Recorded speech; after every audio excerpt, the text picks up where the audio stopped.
tungkol doon sa When He Met Her, kung saan meron bro kumakalat na nagsasabing meron daw kissing scene doon.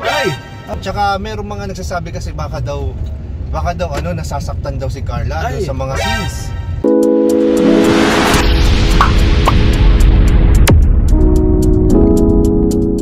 Hello po mga kalingap, welcome back po ulit sa ating YouTube channel. Ayan po mga kalingap, sa mga naghihintay po nung part 2 ng ating vlog po with Papa Joms. Ayan, ito na po yung hinihintay natin. Ito na po yung part 2. So huwag na natin patagalin yan. Ito po, kasama natin ang nag-iisang si Papa Joms ulit. Hello po. Ayan po. So ayan, may konti lang tayong pag-uusapan ngayon, Papa Joms. Sige, damihan na natin. Dadamihan na ba natin? Oo, konti lang. Baka malaman na nila lahat. So bakit yung may sobrang nalalaman? Okay, sige. So ganito guys, ito kasi mga nakaraang araw ay naging matunog or parang naging viral po yung usapin tungkol doon sa When He Met Her, kung saan meron bro kumakalat na nagsasabing meron daw kissing scene doon. So naman gano'n. Tsaka parang merong ibang parang nagagalit yata, ganyan. Anong komento mo? Anong suggestion mo dun? Or ano masasuggest mo sa mga ganung pag-iisip? Okay. Siguro sa minsan di rin natin sa sobrang protective din ng mga supporters. Naintindihan naman namin kahit paano medyo may konting selos. Konting selos na baka gusto lang talaga nila i-stick to Jomcar lang, parang gano'n. Oo. Parang hindi sila sanay, no? Hindi sila sanay, pero magkaiba po si Jomcar at si Greg at Marian. Yan, so, sa serye lang po yan. Tama.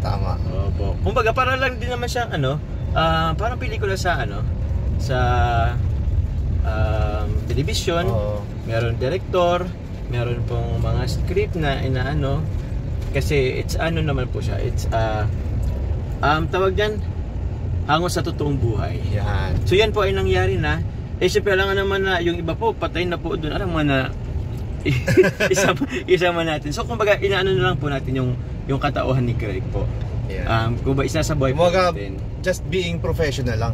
Being professional. Yan. Alam naman natin ang Jomcar po, very professional yan. Tsaka merong mga nagsasabi kasi baka daw nasasaktan daw si Carla doon sa mga scenes. Kasi parang doon sa When He Met Her, parang meron kang nililigawan doon, di ba? Na iba. Ang alam ko kasi ang nasasaktan si Marian po ay. Hindi naman si Carla. Si Marian daw yung nasasaktan kasi hindi si Carla. Magkaiba daw po yun. Magkaiba po yun. Tsaka wala pong kissing scene. Ayan. Wala daw pong kissing scene. Malinaw po yan. Wala pong ganun. Rabjack nga. Ed Naval nga po dun sa walang kissing scene. Kami pa po. Grabe naman. Tsaka hindi naman papayag si Papa Joms na may ganun, di ba? Hindi pwede. Hindi pwede. Ayan. Kahit ipilit na hindi pwede. Hindi pwede.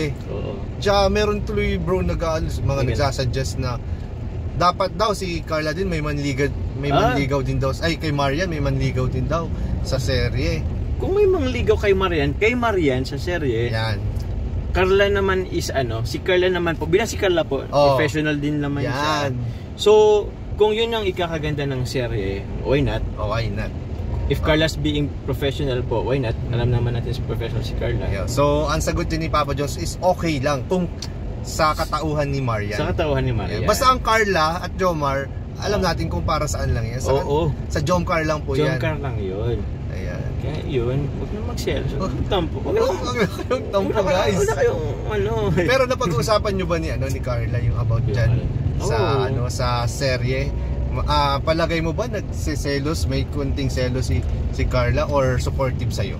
Feeling ko wala naman. Supportive lang naman. Feeling ko supportive si Carla. Ayan Kasi marami nang sabi, hindi lang daw kasi nagsasalita siguro si Carla, pero feeling daw nila nasasaktan daw si Carla. So idea ta kung tanungin niyo po personal si Carla. Yan. So maganda po tanungin natin personal. Si PNL. Sa live na lang po ni Carla. Kasi para mas marami pong makapanood. Sige. Nag-live once na mag-live po si Carla, tanungin niyo kung nakakaramdam ba siya ng selos, no? Sa mga sa scenes po ng When He Met Her. Basta kung tatanungin niyo po ay si Papa Joms, hindi po siya naniniwalang nagsiselos si Carla. Hindi naman kasi alam naman natin nagkakaintindihan po silang dalawa. may understanding po silang dalawa. Deep understanding. Deep pa nga. Deep pa nga. Sana all deep. Sana all deep, guys. So ayan. So dami kasing nagtatanong doon sa ano natin, nagkakagulo sila sa mga live, no? Sa madaming nagko-comment. Maraming nagsasabi hindi na daw sila manonood muna ng part 7 ng When He Met Her.